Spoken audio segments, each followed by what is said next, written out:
Hey, what's up guys, it's Fish here and welcome back to another Third Age battle. Today we have an awesome clash between me playing as Arnor and Sapphire Phoenix playing as the Easterlings who have invaded Arnor, and the men of Arnor are ready to wipe this filth from their land and push back the Easterling invasion. So this should be a really fun battle. This was kind of like a shootout battle where we just stuck our armies in and we just clashed immediately. So what we'll do is we'll run through the army comps and then we'll get straight into this battle. As you can see, my bowmen of Arnor are already making ready their arrows to unleash hell on the Easterling invasion. So we'll start off with my force, and if you want to skip this, there'll be a timestamp, a skip to battle button in the description, which you can click and that'll just take you straight to the battle. However, if for those of you guys who are interested with what people are bringing, then we will get started. Also, make sure to go check out Sapphire Phoenix's channel. He does a ton of Third Age campaigns, which are really awesome, so the link to that will also be in the description. So we'll start off with my Arnor army. I'll have on my front line 4 units of these Arnorian heavy archers, and the nice thing about these heavy archers are they're actually pretty decent in melee combat as well. So even though they are mainly obviously an archer force, they can hold their own in melee against quite a few good units, so you can kind of use these guys to flank and do all sorts of things. And as we move back to my main line, I have 4 units of these Arnorian heavy pikemen. Again, a really solid unit from Arnor. Then again, as we move back, we have my meat of my army, these dismounted Dunedain knights, and they look fucking sick. I think this is probably one of my favorite units in Third Age Total War. They look so good and just so heavily armored, like absolute beasts, and they are obviously very, very well trained. And as we move back, we have my battle-ready Dunedain. Again, two-handed weapon soldiers are always good in my book, so a beautiful unit. We have my general here, my mounted Dunedain soldiers there. Then finally, I have another unit of battle-ready Dunedain. Then if we move to my cavalry force quickly, I have 2 units of these Arnor knights. Oh, I think actually 2 units of these Arnor knights, which are pretty good. They're my medium-level cavalry. They have lancers and stuff, so they're definitely going to do some damage. And then finally, in the woods, hiding away from the enemy, I have 1 unit of my knights of Anonymous, something like that. Apologies for my poor pronunciation, but these guys are basically like the dismounted Dunedain knights, but mounted on horses. And I mean, even their horses look pretty scary, and the detail for Third Age is pretty impressive. We've got writing down at the bottom of the horse cover, and the helmets of the horses look great. This is a very nice unit for sure. And then I have another unit of these Arnor knights, again looking great. So that's my army, my mighty Arnorian army. Then if we look at Sapphire Phoenix's forces, he has on his front line 4 units of these clan crossbowmen. As you can see, my arrows are just starting to come in and find their mark, which is pretty cool to see in slow-mo, super slow-mo. Then behind that, he has a whole bunch of his clan warriors, along with these clan guard as well. The clan guard are always a pretty scary force because they have like a Darth Maul type weapon where it's, you know, blades on either end. So these guys are pretty ferocious. So his front line kind of consists of all these clan warriors. As we look across the line, he has these clan guard on either side.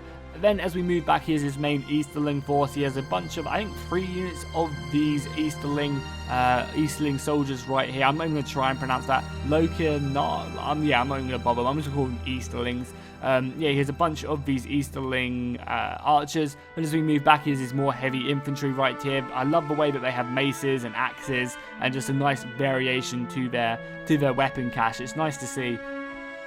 And as we move back, we have a bunch of these rune horsemen, again super heavily armored. I think these guys are more heavily armored than my own Dunedain, which is nice. And then finally, to make up the rest of his force, he has a bunch of these skirmisher raiders, and these guys are such a nuisance. They are horse archers and they do a lot of damage. There's 2 on that flank and 1 on this flank. So let's go ahead and stick it to normal time and get this battle started. So as you can see, Sapphire Phoenix has brought a very skirmisher heavy force to the engagement.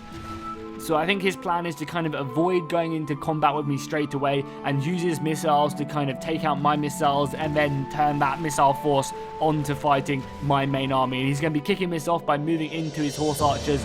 And the horse archers just annoy me so much in this game. I find them like such an annoyance. So what I'm going to be doing is I'm going to be turning my entire archer focus over and I'm going to be trying to focus down these horses. Because not only can the horse archers shoot you to death, they're not awful in melee combat either. I'm also going to be bringing up my own horses right here to try and scare him off. He's going to form the circle of death, as I like to call it, and start volleying at my horses. But I'm kind of okay with taking this missile fire on my horses, because it means that my own archers aren't getting shot at, because as you can see, they were getting slaughtered. And these guys can kind of take a decent amount of pounding from these archer fire, because they're pretty heavily armored, so they can take a few arrows. And this just gives me the opportunity to kind of start whittling down these units and destroying them. As you can see though, the clan crossbowmen are now in range of my main line, and they absolutely tore through one of my archer units. You can see it's down to 66 men from like 100. So I'm going to see this and be like, crap, I need to deal with this as soon as I can. So what I'm going to be doing is I'm going to be moving up my entire infantry line. I feel like that I have the infantry engagement, and I just need to go ahead and get my men stuck in. So because of the Cantavian circle, it does kind of reduce the maneuverability of the cavalry. It kind of takes them a couple seconds to get out of that formation. So I'm going to be using that to my advantage and charging down Sapphire Phoenix's raiders right here. And when we get stuck into melee, there is no way that these guys will stand a chance. I'm going to be springing my trap as well. These soldiers in the woods came out, and they're going to be running down the rest of these raiders. So this is great for me. Getting these raiders into melee combat is going to be so good, because that's going to completely reduce the amount of skirmish maneuverability that Sapphire Phoenix has in his runic force. And as you can see on this other flank as well, if we jump over there right now, you can see that I've also managed to... Oh no, that's the wrong flank. If we make our way over here, we can also see that I've managed to catch the other unit of raiders with my Arnor sergeants. So overall, the cavalry engagement is going pretty well. However, he is going to decide to move in his runic soldiers as well. And these guys are just so clean right now. The incantations on their horse armor looks great, and they are super heavily armored, so definitely a dangerous force. But pinning this unit in place, what I'm going to be doing is I'm going to be taking my archer force and focusing these guys down. He's going to be doing a smart thing by moving up some of his pikemen into the engagement to help support his line. So that's a pretty smart move by him. However, my pikemen are rushing up, but they are getting shot to pieces by the crossbows, along with the archers as well. It was a lot of missile fire I had to deal with. That looks so sick, as the clan guards put down their weapons, along with my pikemen. And my entire pike line is going to be pushing in. Now, this is going to be a great engagement for me. You can see the long reach I have on my weapon compared to him. So I'm going to be able to be doing plenty of damage at range without really putting my men into too much of a dangerous situation. And my entire pike line is now going to be clashing. But the archer fire overhead is just pinning down my men right now. It is so brutal that the sheer amount of missiles I have just flying into my battle line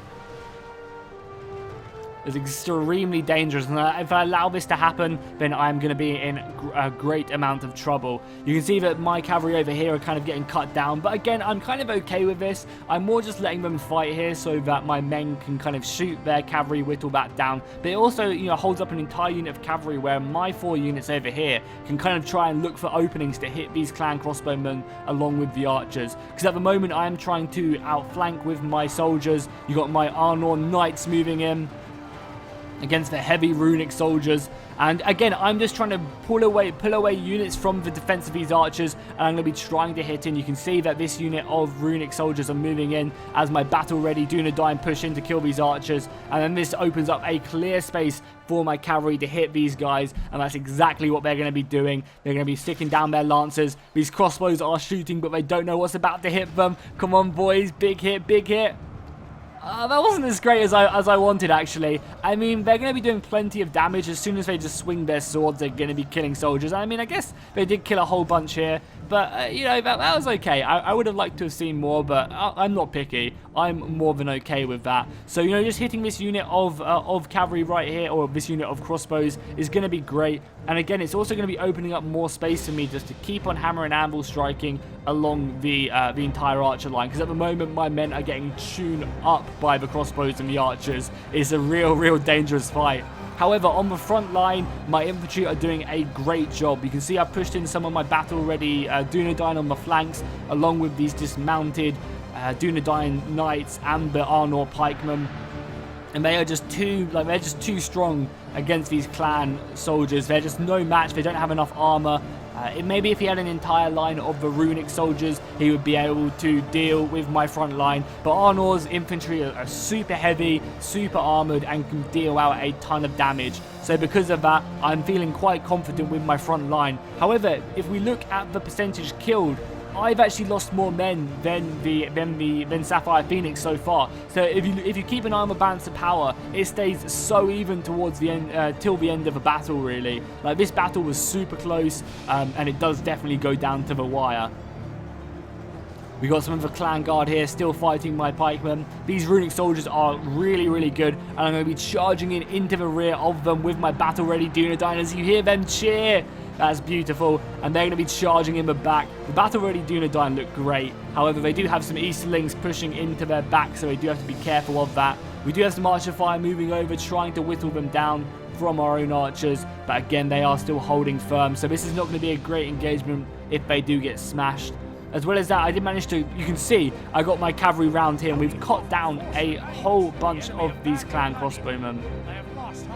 So as you can see from the advisor there, we both lost half our men pretty much at the exact time, which is pretty crazy. That just goes to show how close this battle actually is. So my knights are going to be moving in.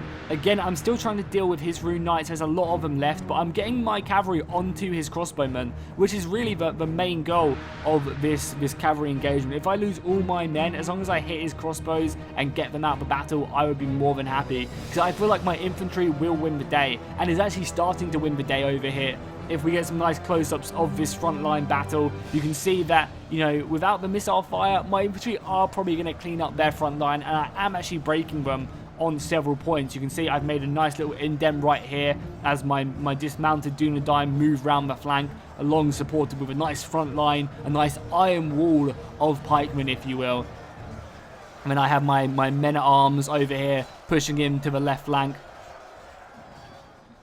Sapphire Phoenix does have some nice runic soldiers over to the flank side, which can swoop round and support his men, and my cavalry is starting to get a bit caught up now. I don't really want to run them away because I think they'll just get shot to death, so I'm just leaving them in this engagement, trying to do as much damage to the crossbows as I can. But I do have, you know, a lot of my own missile fire coming in, along with these pikemen, which are going to be doing so much damage to my Dunedain knights. And then obviously we have his own cavalry pushing in. So if we take a nice little zoom out of the battle, we can see that plenty of death has been dealt this day so far.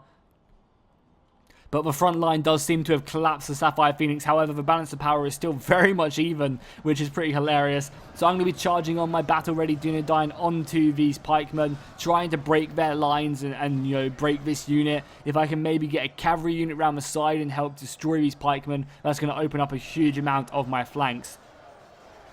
As well as that, if we look here in the front line, we can see that I have now pushed on to the archers, which is great news for me. Killing these archers was such a vital part of me winning this battle, because it stops them from shooting, and it also, you know, takes away a big portion of their force. So I'm going to be pushing up my knights along with my pikemen and just trying to whittle these guys down and then get onto the crossbowmen as well. I also have my archer fire back here as well, which is slowly whittling down these horses. Because again, I think I've lost pretty much all of my horsemen apart from my general right now. So I'm still a bit scared that we can lose this battle. He has a lot of cavalry left in his general. I think he is up to like 24 horses, whereas I'm down to like 19, and you can see I'm getting shot a bit as well. As well as that, this left flank is a solid ball for the runic forces. They are doing a great job at holding me back, killing these pikemen, and just creating a nice little death ball. Along with that, they have a decent amount of missiles supporting them, which I couldn't really deal with. So these crossbows have a perfect shot into the side of my pikemen. So when they decide to turn focus from killing this unit and moving into the side, it's going to be pretty deadly for me. And as well as that, my infantry line is starting to dwindle. If you look, you can kind of see me in the white and him in the yellow. You can really see that I don't really have a lot of infantry left. I have a decent amount of archers left, but you know, my forces are dwindling, and he does have a lot of crossbows. As well as that, he's being a bit risky with his general. He's charging it in to kill my archers, which is, you know, fair game. I would never shoot a general if it was standing behind the line. But as soon as you decide to start charging in and using him as a military force, much like I'm doing with mine, he is fair game to be shot. And this heavy runic cavalry is going to be doing plenty of damage cutting through my lines. My own general is blowing his horn. I don't really want to risk, because if whoever loses their general here is probably going to lose because the battle is so close. So I don't want to risk a 50-50 with my general versus his general, especially because he does actually have more men in his cavalry unit at the moment. So I'm more than happy just to continue fighting and allowing this fight to happen. It's a really nice move here by Sapphire Phoenix. He's got his soldiers right round the back, shooting me in the back. However, I'm going to detach a unit of my heavy Arnor Dunedain knights, and they're going to be charging into these crossbows and just giving them pain. They're going to be slicing through these guys like they're literally butter, and these guys have a boiling hot 1000-degree knife. They stand no chance. As well as that, I'm bringing up some pikemen to really cause the hurt. I don't want these crossbowmen getting out of here. So these guys can either run backwards and get sliced onto my pikes, or they can try and fight forward and get sliced onto my pikes. So there's not really a good escape for them whatsoever. So I'm happy to see this. These crossbowmen caused me so much issue during the fight. However, if we look at the rest of the engagement, I'm really struggling to actually deal with these runic pikemen. They're really, really solid force. I didn't think these guys were as good as they were. My own pikemen are trying their best, but I'm almost getting a bit outmatched here, which was something I was not expecting. I have managed to whittle down Sapphire Phoenix's general down to 10 men now with my archer force, as he does try to keep on harassing me. And again, look at the balance of power. It is so even. We've literally lost the same amount of men. And it's crazy to have a battle this close.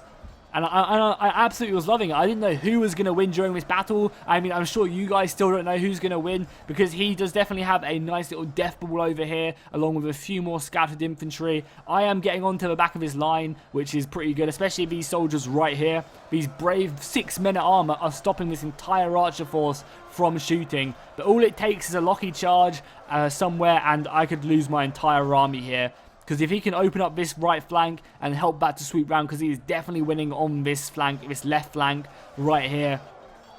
So if he can free up these soldiers and free up his flanks, then that's definitely going to be a victory for him. He's going to get a beautiful charge here off my dismounted Dunedain and cut them down. But again, my archer force is slowly whittling down their HP. He's also getting some of his men to retreat here. But yeah, again, these Easterlings are destroying me on that right flank. So I really need to try and win on this center. And that's exactly what I'm going to be doing with my general, pushing him forward and killing some more of these soldiers, getting some nice hammer and anvil strikes with my small but strong cavalry force. I'm also going to be trying to chase down this general, because the general is going to be moving on to killing what remains of my archers.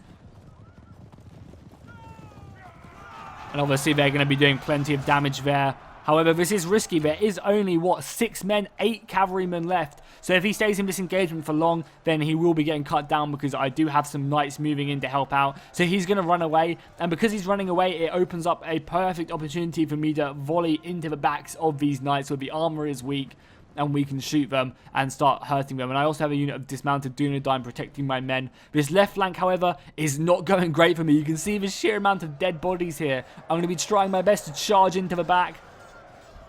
And my general has actually been caught right now. The only unit which was stuck in there was my general, but he did manage to get out. The balance power is starting to shift in my favor, but it's very much definitely not a assured factor right now. I need my Dunedain to fight hard. Some of my pikemen decided to start routing from the battlefield, which is not great. And I am starting to win on this right flank, though, pushing in the rest of my Dunedain to help out there. But the cavalry is still causing me a nuisance, and this right flank has pretty much won the day here. There's really not many men left whatsoever. And I'm going to be trying my best to whittle down these cavalrymen as they keep pushing in. And this is a really smart move. The balance of power has shifted in my favor a bit. However, you know, if Sapphire Phoenix can rout these archers, then that will give him a perfect opportunity. Because I think in a 1v1 with just the infantry, he might win this, because he has a massive blob of infantry. I am going to be volleying, though, giving me any hope. And I do have my pikemen over here as well, trying to warn off any cavalry charge into my archers now. So I don't have a lot of them left, so they're not going to be doing a ton of damage. But over here is going to be the biggest engagement right now. I actually have a pretty healthy unit of 55 dismounted Dunedain, so that's going to be great. And they're going to be charging in for honor and glory. One last push, men. That's all you need to do.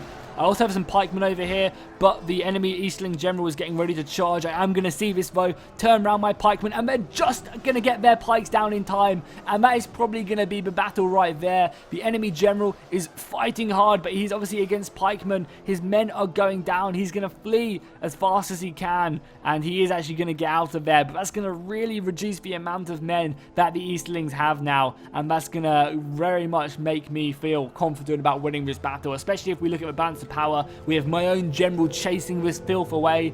We have some more pikemen here just warning off any assaults, and my own archer force as well is going in and whittling them down. However, I am still very much struggling to kill this Easterling blob right here. I'm going to be pushing in my own general as well to try and cut through him. That's exactly what they're going to be doing. Heavy cavalry in Medieval 2 has always been a brutal factor, and it's going to be today.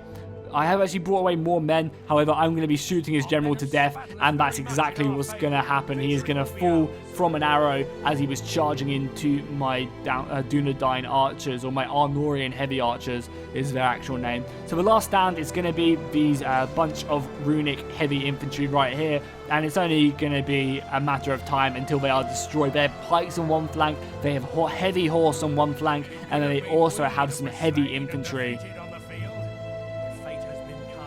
Fate has been kind indeed. This battle was super close. I was really glad that it was as close as it was. So let's look at some kills, see if any of my units really went in. So some of my knights my heavy knights got 231 kills. We've got some dismounted Dunedain knights getting 266. Pretty much all of my men did pretty good there. Like, yeah, everyone did really good. Even my pikemen getting over 100 kills in pretty much all the units. My archers didn't do as great, but, you know, they did get kind of slaughtered from a crossbowman to begin with. So overall, a great battle. Massive thank you to Sapphire Phoenix for playing with me. Make sure to go check out his channel and his campaigns, which he does on 3rd Age. They're really good. And if you want to see more 3rd Age, let me know. I'll also be doing some more Rise of Mordor in the future, probably this week, so make sure to keep an eye out for that. And I'll see you guys next time, and fish out.